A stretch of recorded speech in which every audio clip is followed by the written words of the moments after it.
Hi everyone, thank you for joining us as part of our video library series for the HRSA Geriatric Workforce Enhancement Program grant. My name is Max Zubatsky. I direct the Medical Family Therapy program here in Family Community Medicine at St. Louis University. We're excited to share a series of themes and initiatives as part of our grant. This talk is going to cover the Dementia 360 framework. As we know, memory loss is a key health issue for older adults around screening, clinical services, and other initiatives that we do as part of training.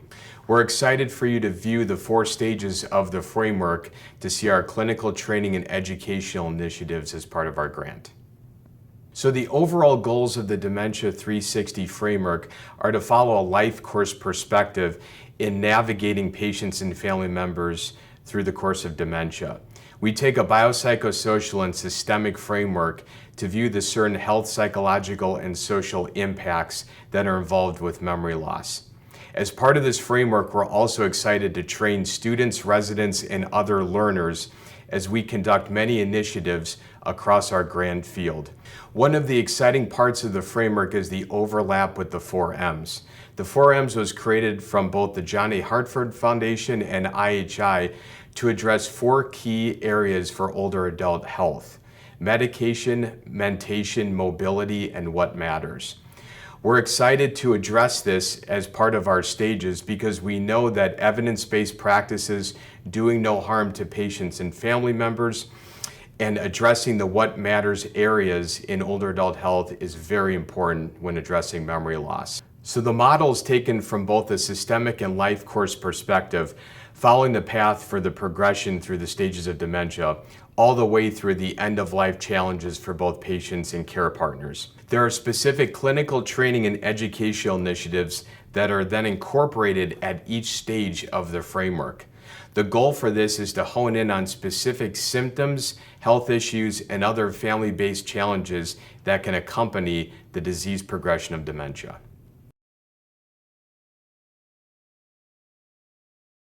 So now let's talk about stage 1 of the framework, which is early detection for mild cognitive impairment and screening for specific memory loss issues. The 4 M's component, what matters, is going to be emphasized at this stage. We wanted to make sure that we provide agency and patient-centered skills for both the care partner and the person going through memory loss at this stage. We have several clinical training and educational initiatives that crosswalk with this first stage. Our first clinical initiative is the SLU Mobile Health Van. This was a generous gift from St. Louis City in 2022 with the goal of expanding healthcare services across the St. Louis and surrounding regions. In 2024, the Family Center for Healthy Aging and our grant launched the Geriatrics Mobile Health Van, where we're offering assessments and other comprehensive services to differing nonprofits and partnering agencies in St. Louis. We offer 2 different types of van services. One is interdisciplinary with multiple professionals, and the other is a behavioral health van, which really concentrates on specific mood and behavioral issues happening in older adults. Located in North City, St. Louis, the clinic is not only a service to the community, but it also provides training opportunities for a variety of disciplines of students who will ultimately go on to take care of older adults. The disciplines that have participated in our clinic, both faculty and students, include medicine, occupational therapy, physical therapy, speech therapy, nutrition and dietetics, social work, and medical family therapy. In 2024, we introduced the Interprofessional Geriatric Assessment Clinic to a new venue, which is the St. Louis University Mobile Health Van. We're able to take the van out into the community to a variety of locations. We visited a senior center in a community organization. We have been to a residential community, and we will be shortly adding independent living communities. Going forward into the future, we see this as a great opportunity to not only train our students and faculty, but provide a much needed service in the community. So with our assessments, it helps to identify what some of the different types of needs that older folks may have, especially those that are still residing in their own homes in the community. And so they may need linkage to sometimes help paying their bills. Sometimes they may need linkage to Where can they go to connect to others if they're maybe interested in developing some new friendships? So there are so many different resources out there, and sometimes it's a matter of getting all the details to kind of figure out what's going to be the best connection for folks. Sometimes we have a really great program, but transportation is going to be an issue, so we have to get that kind of set up and figured out before that's going to be an appropriate referral for someone. So we have a multitude of screening and assessments we do to really try to ensure that we're linking folks with resources that are actually going to be helpful for them. For our students, this is really a lot of times, if they haven't already done maybe like a practicum as part of their graduate education, this may be the first time that they're really interacting with clients. And so sometimes we'll have them just observe so that they can kind of see the big picture of how all the disciplines kind of work together. Sometimes they will have them actually facilitate the assessments.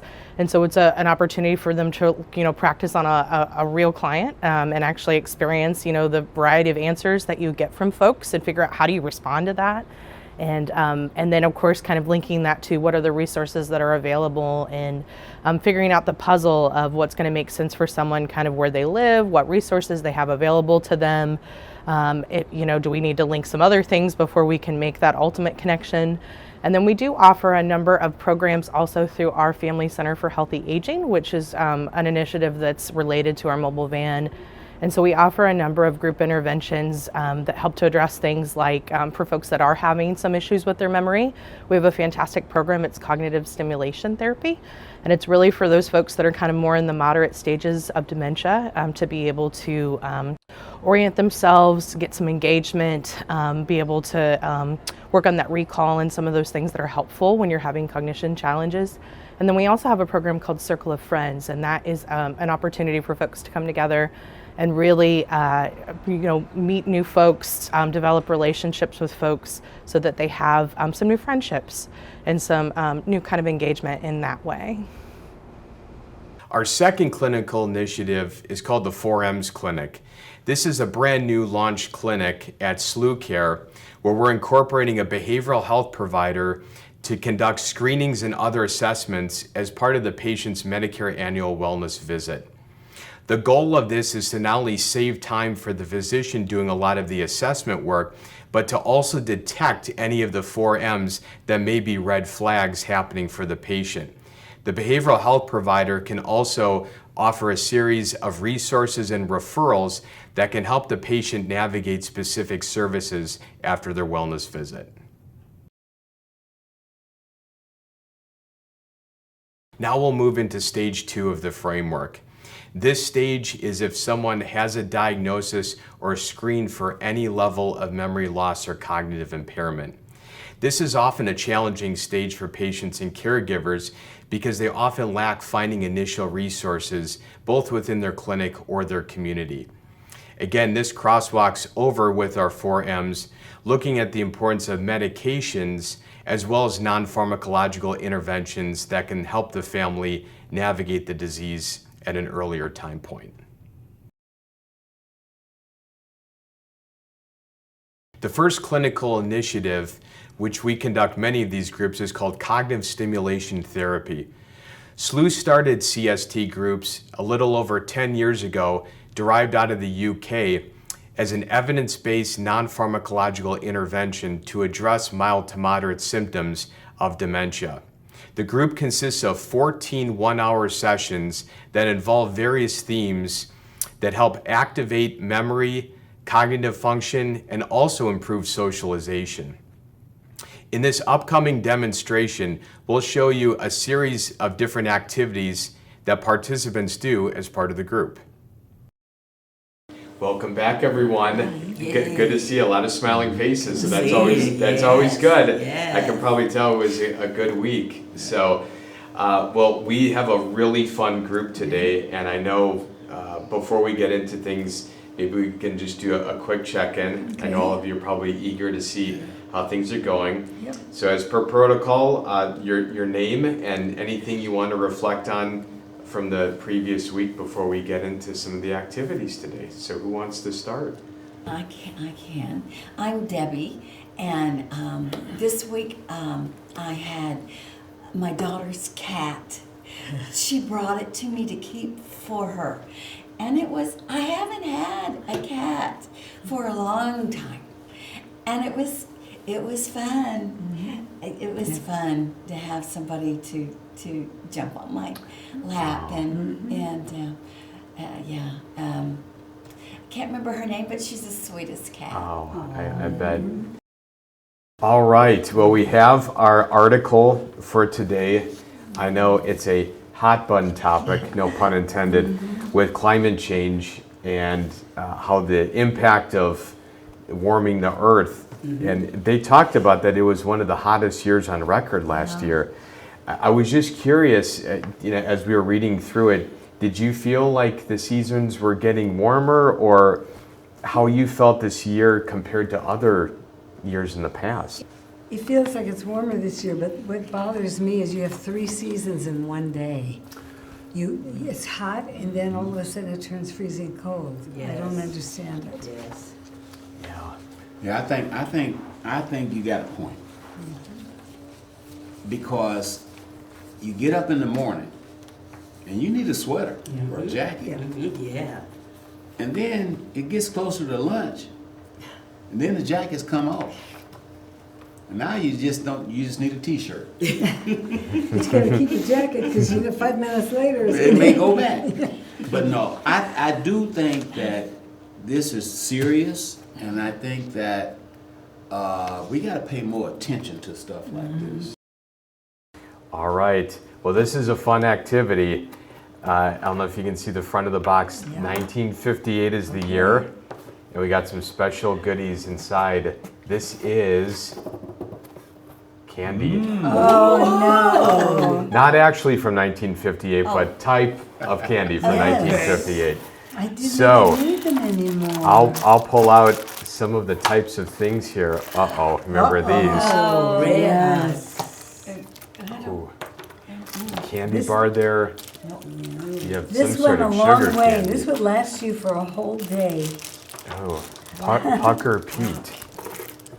Sugar Daddy. Oh, yeah. There we go. Daddy, yeah. That's These right. two lasted. It's all day summer. Okay, is this another? That's bubble gum. Yes. Yeah, was that supposed to be like the cigarette or cigar? Cigar. Okay, that's Bubble right. gum. That's right. Oh, and the pixie sticks, right? Oh, yeah. Yeah. Yeah. Red House was my favorite. They had a good cinnamon taste to Yeah. it. Yeah. Yes, that was my It favorite. was spicy as Yes, well. spicy. I'm digging these lips.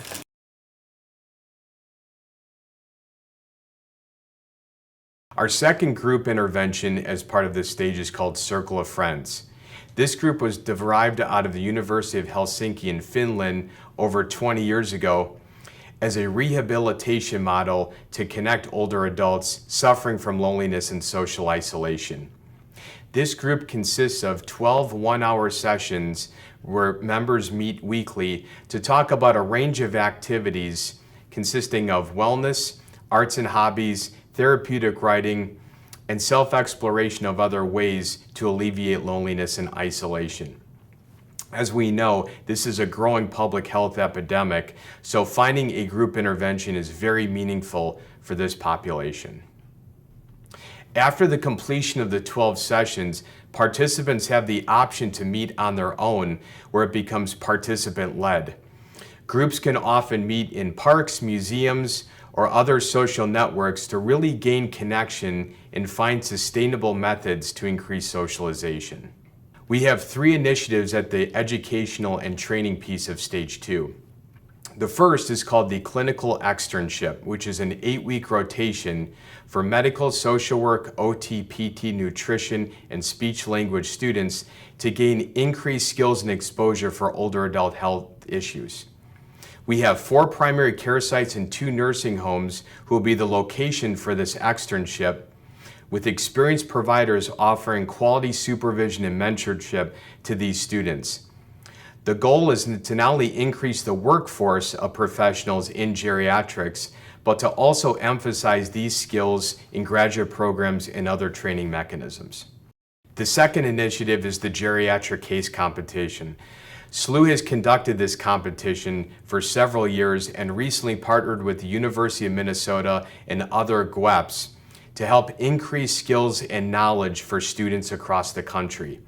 So at Stage 2, we would incorporate a clinical vignette or case that group members would cover around an early stage dementia diagnosis and other co-occurring health issues. Students then present on a 30-minute review of their clinical case to judges, where the competition evaluation not only looks at the skills and areas of content, but the collaboration across the team that would be seen in a real-world setting.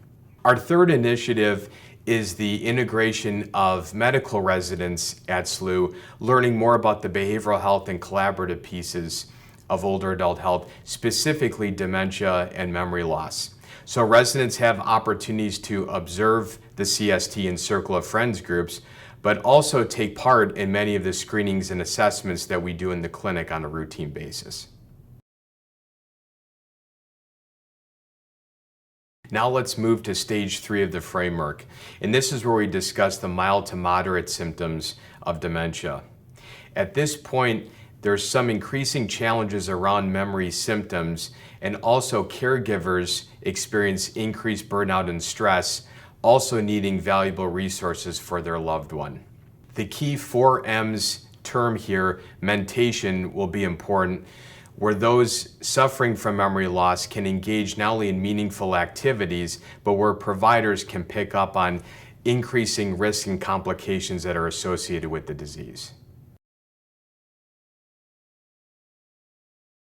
We have 2 key clinical interventions we want to introduce at the mild to moderate stage. Going back to the Circle of Friends intervention, as we discussed at stage 2, at stage 3, this not only helps socialization, but we've also seen some memory improvements for participants taking part in these groups. Families and caregivers have also mentioned the value of socialization, given that older adults with memory loss can be very isolated in their homes and residencies. So we feel this is a very valuable intervention that participants can still enroll in. Our second clinical intervention is what's called the At Home Plus intervention. This is a 6-week telehealth program for persons caregiving for someone with behavioral symptoms of dementia. The content focuses on teaching family caregivers and care partners how to assess and modify the home environment using a series of supplies and a toolkit that we send off to families.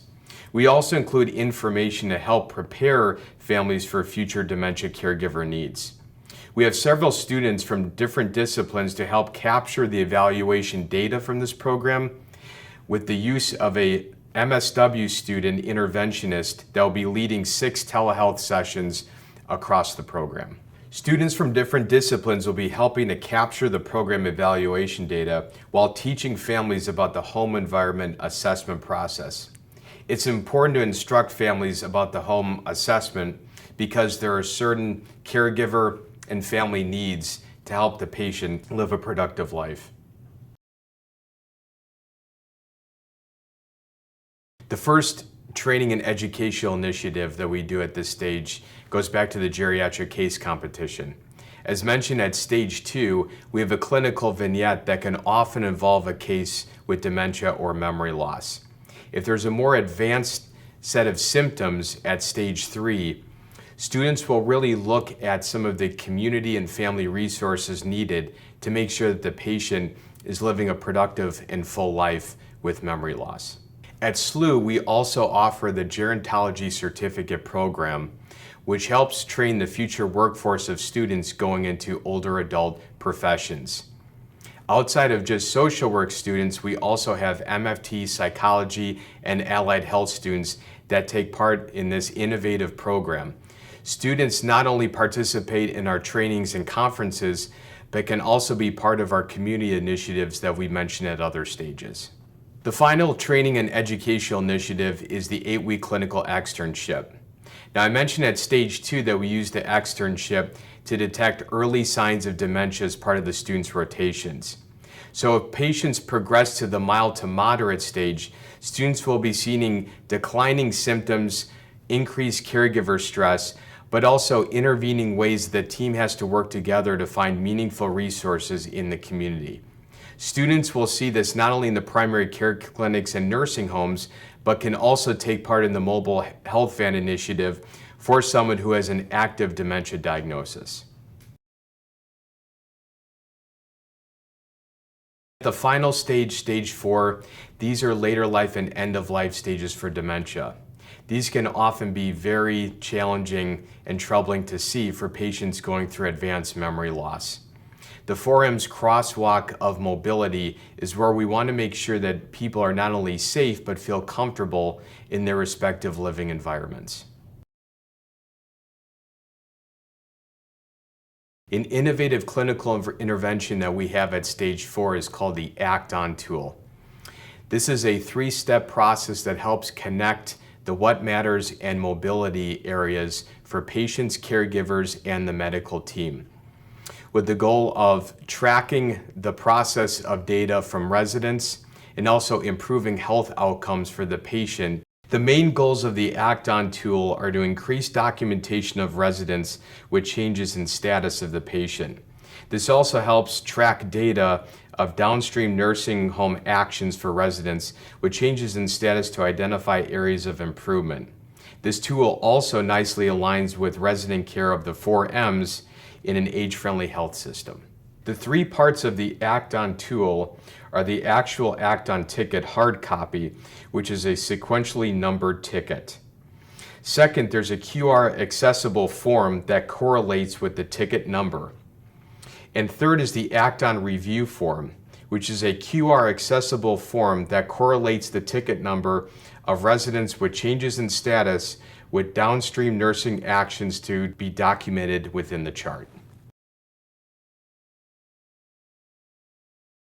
The second clinical initiative that we have at stage 4 is the involvement in nursing home and long-term care settings. One great program that we offer is the CNA Apprenticeship Program. As you know, there's a shortage of nurses in the geriatric workforce. With skilled nurses and providers providing quality mentorship for these learners, students are able to find valuable skills for end-of-life issues in older adults, including those with dementia. We have 3 training and educational initiatives that we have at the end of stage 4. One is a really neat program called the Geriatric Escape Room. Several faculty bring students into a large community setting to work on a clinical case that would take place in a nursing home. Students have limited time to address a number of obstacles that patients go through around end-of-life issues, including those with advanced memory loss.